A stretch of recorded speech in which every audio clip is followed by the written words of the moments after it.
حضرت ابو بکر صدیق. میں نے کہا یہ محبت کی جنگ ہوتی ہے نا. حضرت علی کے ایک بھائی تھے جناب عقیل. جناب عقیل وہ جب انہوں نے کلمہ پڑھا تو نبی پاک کے بڑا قریب رہنے لگے, اور میرے نبی کریم صلی اللہ علیہ وسلم بھی ان سے بڑا پیار کرتے. حضور فرماتے ہیں تیرا کلمہ پڑھنے کی مجھے ڈبل خوشی ہوئی ہے. یا رسول اللہ کس طرح؟ فرمایا ایک میرا تو صحابی بنا ہے, دوسرا تو میرا بھائی تھا مسلمان ہو گیا ہے. حضور بڑا پیار کرتے. اب یہ محبت جو ہوتی ہے نا, اس میں دوڑ بھی لگتی ہے اور یہ بری نہیں ہوتی, یہ دوڑ بڑی اچھی ہوتی ہے. حضرت عقیل اب قریب رہنے لگے. میں نے عرض کیا کہ نبی پاک اپنے ذاتی کام حضرت صدیق اکبر کو بتاتے تھے. گھوڑے کی تیاری کر, فلاں کام کرنا ہے, سیدہ فاطمہ کی شادی کرنی, ہر معاملے میں سیدنا صدیق اکبر پیش تھے. اب جب عقیل بن ابی طالب آئے تو حضور کا پیار تھا ان سے بھی. اب محبت کی جنگ چھڑ گئی. اب جناب عقیل کہتے ہیں میں کہنے لگا یار یہ کہیں پیچھے ہوتا ہی نہیں, ہر معاملے میں اسے پیچھے بٹھاؤ بھی تو آگے آ جاتا ہے, اس نے کیا کمال کر دیا ہے.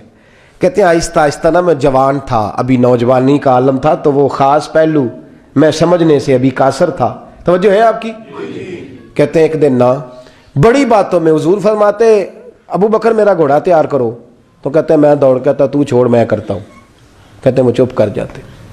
جتنی جگہ وہ مجھ سے بن سکا میں نے روکا. حضرت صدیق اکبر بولے, کہتے ہیں ایک دن نا مسجد کی پہلی صف میں بیٹھا تھا. میں نے پچھلے جمعے بھی کہا تھا اگے ہو بوے جڑا پہلوں آئے, یہ حکم ہے نا حدیث میں, پہلے آئے اور آگے بیٹھ جائے, گدنے پھلانگنے سے منع کیا. کہتے ہیں ابو بکر صدیق, توجہ ہے آپ کی, ان کی عادت تھی کہ جمعے والے دن مسجد کی صفائی کرتے اور صفائی کر کے سب سے آگے بیٹھ جاتے. بات ذرا میں نے قریب ہو کے سن دی, پاس بیٹھ جاتے. عقیل بن ابی طالب کہتے ہیں میں بھی آیا سیدنا صدیق اکبر, اور مجھے کئی دنوں سے جلال تھا کہ یہ پیچھے ہوتا ہی نہیں. کہتے ہیں میں آیا تو حضرت ابو بکر آگے بیٹھے تھے, تو میں نہ جان بوجھ کے, بچہ تھا اور محبت تھی سرکار سے, ابو بکر سے بغض نہیں کوئی, خدا رہا اس بات کو ضرور ذہن میں رکھیں. فرماتے میں نے کہا ابو بکر اٹھ. مزے کی بات یہ ہے کہ جس مسجد میں صدیق اکبر بیٹھے ہیں اس کی جگہ بھی انہوں نے خرید کے دی ہے. مسجد نبوی کی زمین کی سب سے پہلی رقم حضرت ابو بکر صدیق نے ادا فرمائی. اٹھ. کہتے اٹھے, پیچھے چل. توجہ ہے آپ کی؟ آنکھ کے تے ویکھے کو کسی نے, پاویں ماڑا ہوئے تو پاویں تو چھوٹا بندہ آکھے تو پھر تو دی خیر ہی نہیں, عمر میں چھوٹا ہو یا مال میں. اٹھ چل پیچھے. اللہ اکبر. حضرت علی دیکھ رہے تھے. کہتے ہیں سیدنا صدیق اکبر اٹھے, پچھلی صف میں, پھر اس سے پچھلی صف میں, پھر اس سے پچھلی صف میں, 7ویں صف میں پہنچ گئے اور وہاں ہاتھ باندھ دیے. کہنے لگے شہزادے اجازت دے تو یہاں بیٹھ جاؤں, تو رسول اللہ کا خاندان ہے, اجازت دے تو یہاں بیٹھ جاؤں. حضرت عقیل کہتے ہیں بیٹھ جاؤ. حضرت ابو بکر صدیق چپ کر کے پیچھے مل جائے وہی کافی ہے. 7ویں صف میں شہزادے یہاں بیٹھ جاؤں. میں بیٹھ جا. ہاں بیٹھ گئے.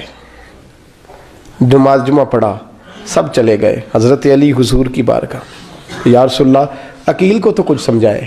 حضور نے فرمایا کیا ہوا؟ کہ حضور اکثر ابو بکر صدیق سے یاڑ جاتا ہے, آج بھی پہلی صف سے اٹھا کے 7ویں صف میں. شکایت تو حضرت عقیل کی لگ رہی ہے نا, اور حضور فرماتے علی تو عقیل کی چھوڑ, بتا ابو بکر نے کیا جواب دیا ہے. تو ابو بکر کی بتا, تو اس کی چھوڑ, تو اس کی, تو میرے دوست کی, میرے یار کی, میرے خلیل کی بتا. تو حضرت علی رو پڑے.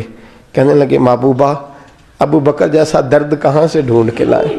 تو چپ کر کے 7ویں صف میں گیا اور اس نے کہا تو خون رسول ہے, تیری نسل پاک میں ہے بچہ بچہ نور, تو ہے نے نور تیرا سب گھران.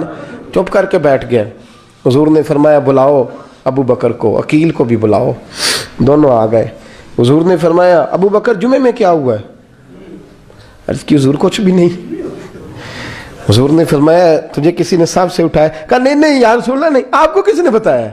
حضور کیا؟ فرمایا نہیں میں نے سنا ہے کہ تجھے عقیل نے. کہا حضور وہ شہزادے آئے تھے, انہوں نے یار اتنا جذبہ دنیا کہاں سے ڈھونڈ کے لائے گی. بلے شاہ اوتھے ککھ نہیں بچدا جتھے عشق نے لایا ڈھیرا. کہا حضور یار یہ لفظ تاریخ میں ڈھونڈو گے تو نہیں ملے گے. میرے ابو بکر صدیق کیا فرماتے ہیں؟ کہا حضور وہ نسل رسول کا شہزادہ ہے نا, اس نے ابو بکر کو 7ویں صف میں ابو بکر کا بیٹھنا پسند کیا تو ابو بکر راضی ہے. حضور اس نے یہاں بیٹھنا پسند کیا, تیری نسل پاک میں بچہ بچہ نور, تو ہے نے نور تیرا. اور کہا حضور وہ خاندان ہے, میں خادم ہوں, فرق تو ہے نا. تو وہ خاندان ہے، میں خادم ہوں۔ میرے رسول کریم صلی اللہ علیہ وسلم نے بلایا جناب عقیل کو، ڈانٹا نہیں، محبت فرمائی۔ سرکار نے فرمایا عقیل بیٹے بیٹھ جا، میں تجھے سمجھاؤں۔ پھر حضور نے بات چھیڑی، فرمایا تجھے پتہ ہے میرا ابو بکر کون ہے؟ عرض کی حضور میں، فرمایا نہیں سن، مکے میں سارا مکہ میرا دشمن تھا، یہ میری تنائیوں کا دوست تھا۔ فرمایا لوگ تلواریں لے کے آتے تھے مجھے مارنے، اور اس کی تلوار اٹھتی تھی، کہتا تھا پہلے میں مروں گا پھر کوئی مصطفیٰ تک جائے۔ تجھے پتہ ہے یہ کون ہے؟ حضرت ابو بکر صدیق ہاتھ باندھے، حضور میں نوکر ہوں یا رسول اللہ، میں نے کوئی شکایت ہی نہیں کی۔ فرمایا عقیل یار ادھر بیٹھ بیٹے، میں تجھے بتاؤں۔ کہا لوگ مجھے شیب ابی طالب میں قید کر آئے تھے، میری بیٹیاں پتے کھا کے گزارا کرتی تھی، یہ ابو بکر تھا پورے مکے میں جو ظلم سہ کے میرے تک غلہ اور اناج لے کے آتا تھا۔ فرمایا عقیل ادھر آ، میں تجھے بتاؤں، تیرا خاندان تیرا قبیلہ سوائے مولا علی شیر خدا کے، فرمایا وہ سب لوگ میرے ساتھ پیار کرتے تھے، ہمارے اوپر انہوں نے مکے کی زمین تنگ کر دی۔ فرمایا میں مکے سے نکلا تھا، ابو بکر کی بیٹی غار ثور میں کھانا پکا کے لاتی تھی، اس کا بچہ بکریوں کا دودھ لے کے آتا تھا۔ فرمایا یہ جان پہ کھیل کے میری نگرانی کرتا تھا۔ فرمایا تجھے پتہ ہے جس جگہ تو بیٹھا ہوا ہے نا، یہ مسجد کی زمین بھی ابو بکر صدیق نے خرید کے دی۔ حضرت سیدنا عقیل یا رسول اللہ غلطی، حضرت ابو بکر کہتے ہیں حضور واللہ و رسول و منو، میرے اوپر اللہ رسول کے احسان ہے۔ آخری لفظ میرے حبیب نے کہے، حضور نے فرمایا عقیل میرے پاس جس کے بھی پیسے آتے ہیں میں بگانے سمجھ کے خرچ کرتا ہوں، میں کہتا ہوں فلانے کے ہیں، وہ پوچھے گا کہاں لگے، لیکن ابو بکر کے پیسے آتے ہیں تو میں اپنے سمجھ کے خرچ کرتا ہوں۔ اور میرے رسول کریم صلی اللہ علیہ وسلم نے فرمایا میرے ساتھ جس نے نیکی کی میں نے بدلہ چکا دیا ہے، ابو بکر کا میں نے بدلہ دیا ہی نہیں۔ قیامت کے دن جب سب جنت میں جانے لگیں گے تو میں اس کا بازو تھام کے اللہ کی بارگاہ میں لے جاؤں اور میں کہوں گا یا اللہ میرے مولا، کلمہ پڑھنے سے لے کر غار تک، غار سے بدر تک، بدر سے احد، حنین، خندق، تبوک اور مزار تک، یا اللہ اس کی بڑی نیکیاں ہیں، اسے تو ہی بدلا عطا فرما۔ میرے دوستو یہ رنگ حضرت سیدنا صدیق اکبر، بس وہ اقبال نے کہا کہ صدیق کے لیے ہے خدا کا رسول اور اس سے آگے پیچھے کچھ نہیں۔ یہ جو ماننے کا انداز ہے نا، یہ دیکھیے نا، حضرت ابو بکر صدیق، بڑی دفعہ آپ نے بات سنی ہے لیکن اس بات کی لذت بڑی شاندار ہے۔ حضرت عمر نے طبیب بلایا ہے ابو بکر کو دکھانے کے لیے ملک شام، پہلے مانتے نہیں تھے، مولا علی کی سفارش ڈالی، پھر دونوں لے کے آئے، سیدنا علی المرتضیٰ بیٹھے ہیں، حضرت عمر بیٹھے ہیں، کہتے ہیں طبیب کو چیک کرو، ملک شام کا بڑا ڈاکٹر ہے۔ چیک کر لیا تو ڈاکٹر کہنے لگا کوئی مرض نہیں، کوئی تکلیف نہیں، کمزوری بڑی ہے، کمزوری بڑی ہے، ان سے پوچھے انہیں کیا مرض ہے۔ تو حضرت عمر کہنے لگے یار بول کیا مسئلہ ہے تجھے، کیوں اتنا کمزور، اتنا بیمار رہتا ہے، کیا پرابلم ہے، کیا مسئلہ ہے؟ تو حضرت ابو بکر صدیق نے آنکھیں کھولی اور کہنے لگے عمر تو قسم اٹھا کے بتا، تجھے پتا نہیں مجھے کیا مسئلہ ہے؟ تو اٹھا نا قسم، جنہ دے دل بر جانی بچھڑن، کون روے پھر تھوڑا، سب روگاں دائی روگ محمد جس کا نام وچھوڑا۔ تجھے نہیں پتا تو بول، اگر خبر ہے تو پوچھتا کیوں ہے؟ میرے دوستو کمال دیکھو، مدینے میں آج بھی مصطفیٰ کو سلام کرو تو ساتھ ہی صدیق اکبر لیٹے ہوئے، ساتھ ہی لیٹے ہوئے مدینے میں۔ ابو بکر صدیق روز رات کو جا کے اس کے گھر کا کام کاج کر کے آتے۔ کام بتاؤں کیا تھا اس کا؟ جاگ رہے ہیں آپ لوگ؟ اس زمانے میں نا لوگ باتھ روم گھر میں بنا لیتے تھے، شاید پرانے لوگوں نے دیکھے ہوں، وہ اس کے اندر ہی پیشاب پخانہ رہتا تھا، وہ آتے تھے ملازم تو وہ اٹھا کے باہر پھینکا کرتے تھے۔ وہ بی بی گھر کے اندر پیشاب کرتی، نابینا ہے، وارث کوئی نہیں، ابو بکر صدیق آتے، امیر آدمی، اور اس کا وہ پخانہ پیشاب اٹھا کے باہر پھینک کے آتے، پھر اس کے گھڑے میں پانی بھر کے لاتے، پھر اس کے گھر میں جھاڑو دیتے، پھر اس بوڑھی عورت کو کھانا کھلاتے، پھر اس کو خرچہ دیتے، پھر اس کو کہتے کہ فلاں آدمی کی تیرے پڑوسی کی میں نے ڈیوٹی لگا دی ہے، ضرورت ہو تو اس کو کہہ دینا۔ بڑے زمانہ خدمت کی۔ ایک دن حضرت عمر فاروق اس بی بی کے دروازے پہ چلے گئے، دستک دی، اس نے کہا کون ہے دروازے؟ کہا میں عمر فاروق ہوں، عمر بن خطاب ہوں، پتہ چلا ہے آپ لوارث ہیں، میرا دل کرتا ہے میں آپ کے گھر کا کام کاج کر دیا کروں۔ تو بی بی کہنے لگی نہیں، ایک بندہ آتا ہے کئی سالوں سے وہ کر رہا ہے مجھے وہی ٹھیک ہے، ایک آتا ہے بڑے سالوں سے کام کرتا ہے وہی ٹھیک ہے۔ تو حضرت عمر کہنے لگے میں نے بھی کام ہی کرنا ہے، کچھ اس سے کرا لیں، کچھ مجھے موقع دے دے نیکی کا۔ کہنے لگی نہیں وہی ٹھیک ہے۔ تو فرمانے لگے میرے اندر کیا نقص نظر آیا ہے، اماں جی مجھے بھی ٹائم دیں۔ تو بی بی کہنے لگی نہیں وہی صحیح ہے۔ حضرت عمر جذباتی آدمی تھے، جلالی آدمی تھے، کہنے لگے میں نے کہا نہیں مجھے بتاؤ میں کیوں نہیں کر سکتا۔ تو بوڑھی اماں کہنے لگی تجھ میں اور اس میں فرق ہی بڑا ہے۔ کہا وہ کیوں؟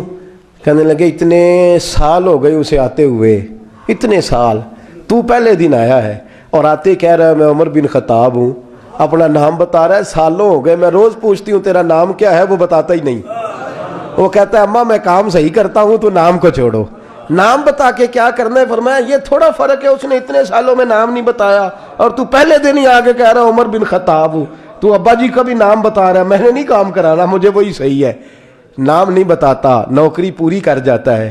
حضرت سیدنا عمر فاروق فرماتے ہیں میں تہجد کے وقت جھاڑیوں میں چھپ کے بیٹھ گیا، کہتے ہیں مسجد نبی سے وہ شخص نکلا، چہرے پہ نقاب، پیروں سے ننگا، اور میں نے اس شخص کو خرامہ خرامہ اس بوڑھی عورت کے گھر کے قریب جاتے دیکھا، تو پیچھے سے جا کے میں نے کہا او مسافر چہرہ تو دکھا۔ تو کہتے ہیں چہرہ اٹھایا تو ابو بکر صدیق تھے، صدیق اکبر تھے۔ حضرت عمر فاروق فرماتے ہیں میں نے کہا تو جوتی کو اتار کے آتا ہے؟ تو کہنے لگے جوتی سے جب چلتا ہوں تو پیروں میں آواز پیدا ہوتی ہے جوتے کی وجہ سے، پڑوسیوں کو تکلیف دینے کا مقصد تو کوئی نہیں نا۔ اور فرمایا جب جوتوں سے آواز پیدا ہوگی تو گلی محلے والے پوچھیں گے ابو بکر کدھر جا رہا ہے، تو میں نیکی کسی کو بتانا نہیں چاہتا۔